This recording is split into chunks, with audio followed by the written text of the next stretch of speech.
100% job గ్యారెంటీతో ISTTM business school admissions open. నమస్తే, welcome to Suman TV. నేను మీ సాయి.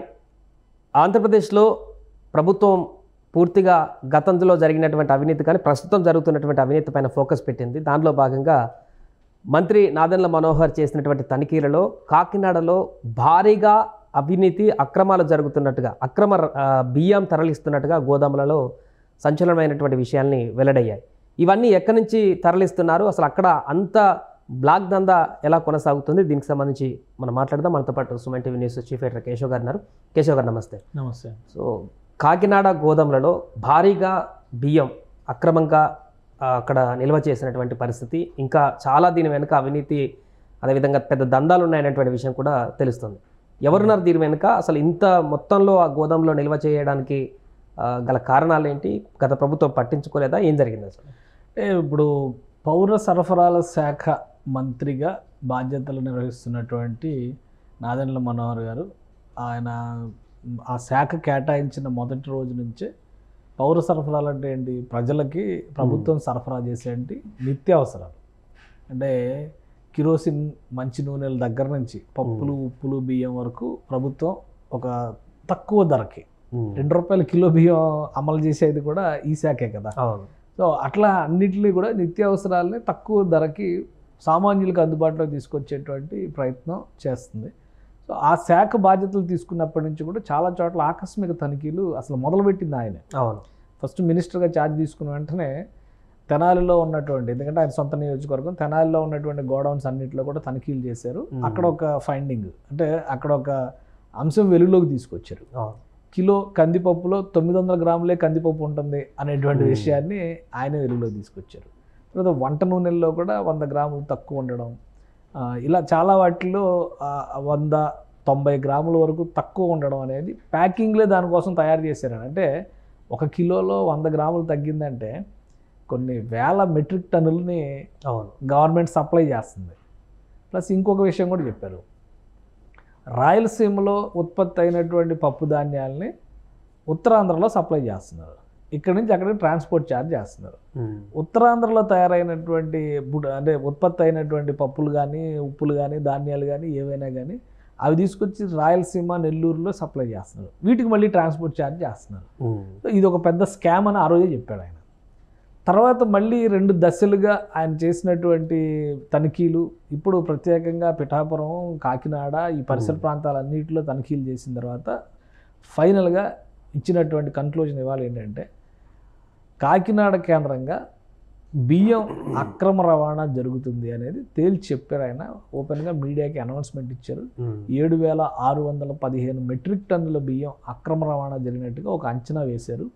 ప్లస్ ఒక 6 గోడౌన్లో తనిఖీ చేశారు. 6 గోడౌన్లో ఆల్రెడీ బియ్యం స్టోరేజ్ ఉన్నట్టుగా అక్కడ గుర్తించారు. సో ఈ 6 గోడౌన్ని సీజ్ చేశారు, వాళ్ళకి ఎక్స్ప్లెనేషన్కి అవకాశం ఇచ్చారు. ఇవన్నీ కూడా ఎవరి ఆధ్వర్యంలో జరుగుతున్నాయి అనేటువంటి అంశం పైన సిఐడి విచారణ చేపట్టాలనేటువంటి కన్క్లూజన్ ఇచ్చారు. సో సిఐడి విచారణకి ఆదేశిస్తే కనుక చాలా పెద్ద పెద్ద తలకాయలు బయటకు వచ్చే అవకాశం ఉంటుంది. ఎందుకంటే కొడాలి నాని గారు పౌర సరఫరాల శాఖ మంత్రిగా పనిచేశారు అంతకుముందు. తర్వాత నాగేశ్వరరావు గారు అక్కడ తణుకు ఎమ్మెల్యే, ఆయన కూడా పౌర సరఫరాల శాఖ మంత్రిగా, అంటే ఈయన ఒక 2 ఏళ్ళు, ఆయన ఒక 2.5 ఏళ్ళు పనిచేసినట్టున్నారు. సో ఈ పౌర సరఫరాల శాఖ మంత్రులుగా పనిచేసిన వాళ్ళ దగ్గర నుంచి కాకినాడ స్థానిక ఎమ్మెల్యేగా ఉన్నటువంటి ద్వారంపూడి చంద్రశేఖర్ రెడ్డి, ఆయన పైన ఇలాంటి అక్రమ రవాణాలకు సంబంధించిన విమర్శలు అనేక సందర్భాల్లో జనసేన పార్టీ అధినేత పవన్ కళ్యాణ్ చేశారు. సో ఇప్పుడు ఆధారాలు ఒక్కొక్కటిగా బయటకు వస్తున్నాయి. ఇది ఒక పెద్ద స్కామ్ అయ్యేటువంటి అవకాశం కనిపిస్తుంది. సిఐడి ఎంక్వైరీ కనుక వేస్తే పెద్ద పెద్ద తలకాయలు బయటకు వచ్చే ఛాన్సెస్ చాలా స్పష్టంగా ఉన్నాయి. ఇందులో ఇన్ని వేల మెట్రిక్ టన్నుల బియ్యం అక్కడ నిల్వ ఉందంటే అదొక ఆంధ్రప్రదేశ్లో ఉన్నటువంటి ప్రాంతాల నుంచే కాకుండా తెలంగాణలో ఉన్నటువంటి ప్రాంతాల నుంచి కూడా అక్రమంగా తీసుకువెళ్లారనేటువంటి ఒక అంశం కూడా వినిపిస్తుంది. ఖచ్చితంగా చర్యలు తీసుకునే అవకాశం. ఇప్పుడు మేజర్ పార్ట్ ఏమవుతుందంటే, ఆంధ్రప్రదేశ్లో సివిల్ సప్లైస్ బియ్యం ఎక్కడికి వెళ్ళినాయి అనేది ఎంక్వైరీ చేస్తారు. ఇప్పుడు సిఐడి ఎంక్వైరీ కూడా 2 మేజర్ పోర్షన్స్ పైన ఫోకస్ చేసే అవకాశం ఉంటుంది. ఇప్పుడు తూకం తక్కువ చేసి ఏమేమి సప్లై అయినాయి, ఎంతకాలం నుంచి సప్లై అయినాయి, దానికి కారణం ఎవరు అంటే గవర్నమెంట్ ఒకవేళ అధికారికంగా 900 గ్రాములే సప్లై చేయమని చెప్పని కాంట్రాక్ట్లు ఇచ్చిన వాళ్ళకి 900 గ్రాములకే అగ్రిమెంట్ జరిగిందా, కిలోకి అగ్రిమెంట్ జరిగిందా, ఈ డేటా అంతా తీయాలి కదా. అలాగే ఎప్పటి నుంచి ఇది జరుగుతుంది అనే దాన్ని కూడా ఒక అంచనా ఇప్పుడు బయటపడింది. ఎప్పటి నుంచి జరుగుతుంది అనేది చూడాలి. ఒకవేళ 5 ఏళ్ళు జరిగింది అనుకోండి, దాని నష్టం ఏ స్థాయిలో ఉందనేది అంచనాలు వేల కోట్లలో ఉంటుంది. సో అదొక ఆస్పెక్ట్. రెండోది ఈ సివిల్ సప్లైస్ పేరుతో సేకరించినటువంటి బియ్యాన్ని అవన్నీ ఏంటి, ఇప్పుడు మామూలుగా ప్రభుత్వం సేకరించినప్పుడు కూడా ఫర్ ఎగ్జాంపుల్ 10 రూపాయలకి కిలో బియ్యం 10 రూపాయలకి ప్రభుత్వం సేకరిస్తే కూడా సామాన్యుడికి అందుబాటులో ఉండేటువంటి ఉద్దేశంతో 2 రూపాయలకి 3.5కి సప్లై చేస్తాయి. అంటే ప్రభుత్వం ఎదురు డబ్బులు పెట్టి కొని తక్కువ ధరకి ఇచ్చింది. అందుకనే సామాన్యుల కోసం చేసేటువంటి ఇది సర్వీస్, ప్రభుత్వం అంతా కూడా సేవా కార్యక్రమం కదా. ఇక్కడ 10 రూపాయలకి కొన్నటువంటి ప్రభుత్వం 3 రూపాయలకో 3.5కో 2 రూపాయలకో 2.5కో సప్లై చేస్తే దాన్ని 10 రూపాయలకో 15 రూపాయలకో మళ్ళీ అక్రమదారులు అందరూ కూడా కొని తీసుకెళ్తున్నారా లేదా దారి మళ్ళించారా, మళ్ళీ అందులో 2 ఆస్పెక్ట్లు ఉంటాయి. ఒకవేళ కొంటే ఎన్ని చోట్ల నుంచి ఎన్ని కిలోలు ఏ వెహికల్స్, ఎందుకంటే సిటీ రోడ్డు మామూలుగా జిల్లా సరిహద్దులు దాటేటప్పుడు సివిల్ సప్లైస్ బియ్యం కనుక ప్రాపర్ డాక్యుమెంటేషన్ లేకుండా వెళితే చెక్ పోస్టులో దొరికిపోతాయి. సో ఇక్కడ ఒక పెద్ద వ్యవస్థ ఉన్నట్టుగా మనం అనుకోవాల్సి ఉంటుంది. గతంలో కొంతమంది మీడియా రిపోర్టర్లు కూడా ఈ స్కామ్లో ఇరుక్కున్నటువంటి కేసులు బయటకు వచ్చినాయి. సో ఎటు నుంచి ఎటు మొరలుతుంది అనేది చూడాలి. తర్వాత 6 గోడౌన్లు కాకినాడ కేంద్రంగా పెట్టి కాకినాడ పోర్టు ద్వారా ఈ విదేశాలకు ఎగుమతి చేశారు. సో ఇదంతా కూడా ఒక పెద్ద స్కామ్ అయ్యేది, అంతర్జాతీయ స్థాయిలో ఉండేటువంటి మూలాలని కదపాల్సినటువంటి అంశం అవుతుంది. ఒకవేళ అక్కడ ఉన్నటువంటి ఎమ్మెల్యే ఒక్కరే దీనికి నేతృత్వం వహించారా లేదా ఇంకెవరైనా ఉన్నారా, అసలు ఎమ్మెల్యేకి సంబంధమే లేకుండా ఇంకెవరైనా నడిపిస్తున్నారా, అధికార యంత్రాంగం చూపించినటువంటి చొరవ ఏంటి, ప్లస్ వీటితో పాటు మీరంటగా తెలంగాణ ప్రాంతంలో కూడా సివిల్ సప్లైస్ బియ్యం ఎక్కడైనా కానీ తెలంగాణ అయినా ఒరిస్సా అయినా కానీ ఛత్తీస్గఢ్ అయినా కానీ సామాన్యుడికి ప్రభుత్వం కొనే రేట్ ఎక్కువే ఉంటుంది సాధారణంగా, కానీ తక్కువ రేటుకి సప్లై చేసేటువంటి ప్రయత్నం చేస్తారు. ఎందుకంటే ఆకలి చావులు అనేది దేశంలో ఉండకూడదని చెప్పని ఇప్పుడు కాదు, పంచవర్ష ప్రణాళికలు మొదలైన మొదటి సంవత్సరం నుంచే ఈ తరహా సివిల్ సప్లైస్ వ్యవస్థ అనేది దేశవ్యాప్తంగా ఉంది. అందుకనే ఫుడ్ కార్పొరేషన్ ఆఫ్ ఇండియా కూడా ఎక్కడికక్కడ లెవీ బియ్యం సేకరించడం, వాటిని స్టోరేజ్ చేయడము కేంద్ర ప్రభుత్వ ఆధ్వర్యంలో, రాష్ట్రాలకు అవసరమైతే వాటిలో నుంచి కొంత వాటా ఇవ్వడం, లేదంటే ఎప్పుడు కరువు వస్తుందో తెలియదు కాబట్టి వాటిని ప్రిజర్వ్ చేసి పెట్టేటువంటి వ్యవస్థలు మనం ఏర్పాటు చేసుకున్నాం. ఇప్పుడు వాటన్నిటినీ పక్కదారి పట్టిస్తూ తక్కువకి ప్రభుత్వ ఖజానాకి గండి కొట్టే విధంగా తక్కువకి వచ్చేటువంటి బియ్యాన్ని వీళ్ళు స్మగ్లింగ్ చేసుకుంటూ బతికేస్తున్నారంటే అది పెద్ద క్రైమే కదా. ఇప్పుడు ఒకసారి పట్టుకున్న దానికే ఈయన ఒక లెక్క చెప్పారు, 7,615 మెట్రిక్ టన్నులు అని. ఈ 5 సంవత్సరాలు ఒకవేళ జరిగిందనుకో, లేదా లాస్ట్ 2 ఏళ్లే జరిగిందనుకో, ఎంత జరిగిందనే నష్టాన్ని కూడా లెక్క తీయాల్సినటువంటి అవసరం ఉంటుంది. కాబట్టి ఖచ్చితంగా ఇది ఒక పెద్ద స్కామ్ అయ్యేటువంటి అవకాశం ఉంది. జనసేన పార్టీ నాయకులు మొదటి రోజు నుంచి కూడా చెప్తున్నారు, కొన్ని అంశాల మీద చాలా నిర్దిష్టమైనటువంటి పోరాటం జనసేన పార్టీ నాయకులు చేశారు. రోడ్లు రహదారుల వ్యవస్థలకు సంబంధించి దానిలో ఆల్రెడీ పంచాయతీరాజ్ శాఖలో దారులు నిధుల మళ్లింపుకు సంబంధించి పవన్ కళ్యాణ్ ఒక ఎంక్వైరీ వేశారు.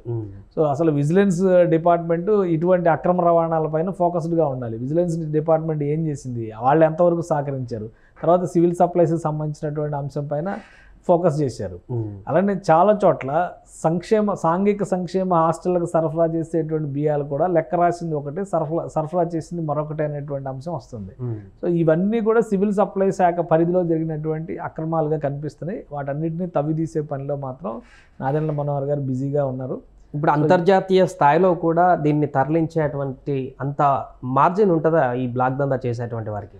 అంటే వాళ్ళు ఫిక్స్ చేసుకునేటువంటి రేట్లను బట్టి ఉంటుంది. ఎందుకంటే ఇప్పుడు విదేశాలకి ఎగుమతి చేశారంటే మినిమం కిలో 60 రూపాయలు 70 రూపాయలు లేకుండా అయితే సప్లై చేయరు కదా. మన దేశంలో 100 రూపాయలు పెట్టుకుంటే మనకు బాస్మతి రైస్ వచ్చేస్తాయి. కానీ విదేశాల్లో ఈ ప్యాడీ ప్రొడక్షన్ తక్కువగా ఉండే దేశాల్లో వీటి ధర ఎక్కువగా పలికేటువంటి అవకాశం ఉంటుంది కదా.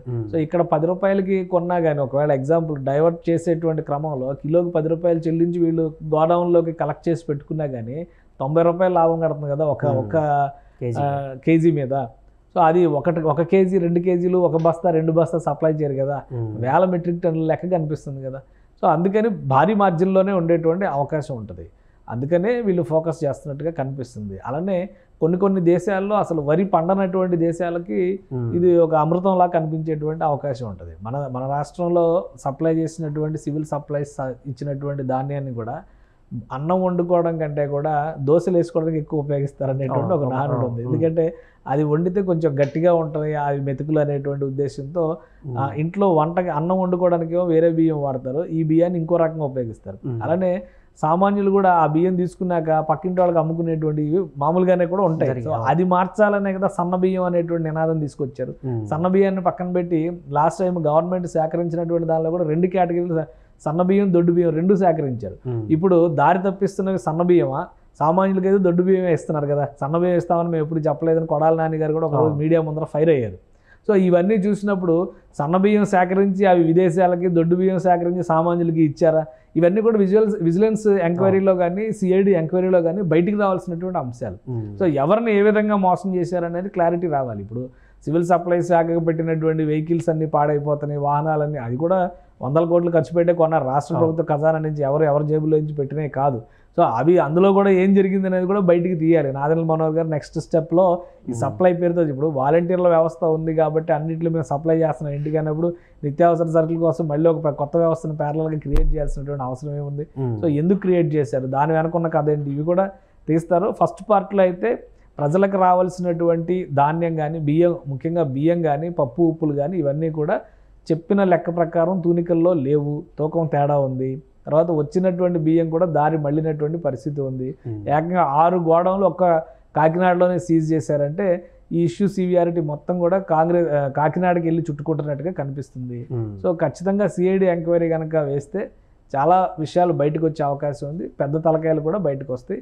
మాజీ మంత్రులు, అప్పుడు శాఖ నిర్వహించినటువంటి మంత్రుల మెడకు కూడా చుట్టుకున్న ఆశ్చర్యపోవాల్సినటువంటి అవసరం లేదు. Right sir.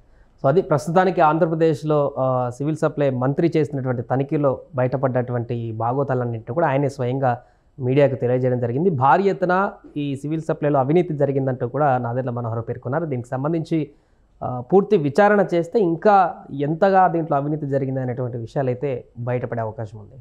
సుమన్ టీవీలో మీ పర్సనల్ అండ్ బిజినెస్ ప్రమోషన్స్ కోసం కింది నెంబర్కి కాంటాక్ట్ చేయండి.